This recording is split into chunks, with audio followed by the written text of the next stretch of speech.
তুমি কাজ করো, তুমি ভিডিও আর ছবিগুলো আমাকে দাও তো। তুমি ওই নাম্বারটা আমাকে দাও, আমি কালুর সাথে কথা বলবো। হ্যালো, কেমন আছেন মেসিবি? আপনি আমাকে চিনবেন না, আমাদের কখনো কথাও হয়নি। আমি নাদিয়া। জি বলুন। আপনার কিছু ভিডিও এবং ছবি আমার কাছে আছে, এগুলো স্ক্রিনশট আমি আপনাকে পাঠাচ্ছি। আর একটা মেসেজ, তারপর সে অনুযায়ী আমরা কাজ করবো। কিসের স্ক্রিনশট?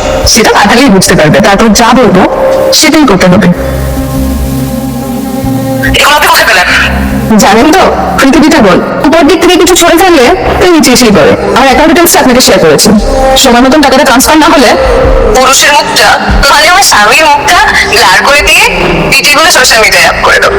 আপনার কাছে সময় মাত্র 3 ঘন্টা, আমি এতটুকু কোথায় পাবো? আপনি এতটুকু কোথায় পাবেন সেটা আপনার জানার কথা না। আমি শুধু খেয়াল রাখবো সময়টা, আর সম্মানটা আপনি খেয়াল রাখবেন। তোমার ওর বিষয়ে কি কথা হয়েছিল? কি কথা হয়েছিল সেটা জিজ্ঞেস করবেন আপনি।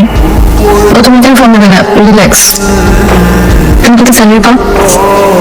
আমি তো জানো আমি জানি 65।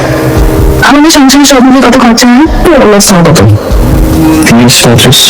প্রায় 20,000 টাকা তুমি সেভিং করো, তাই না? সব মিলিয়ে হিসাব করলে তুমি হিসাব করছো না? কালকে তোমার প্রথম কাজ হচ্ছে অফিস যাওয়ার পথে তোমার অ্যাকাউন্ট থেকে সব কত টাকা তুলে আমার অ্যাকাউন্টে ট্রান্সফার কর। বুঝলেন কি বললাম? এখন থেকে আমি যা বলবো সেটাই হবে।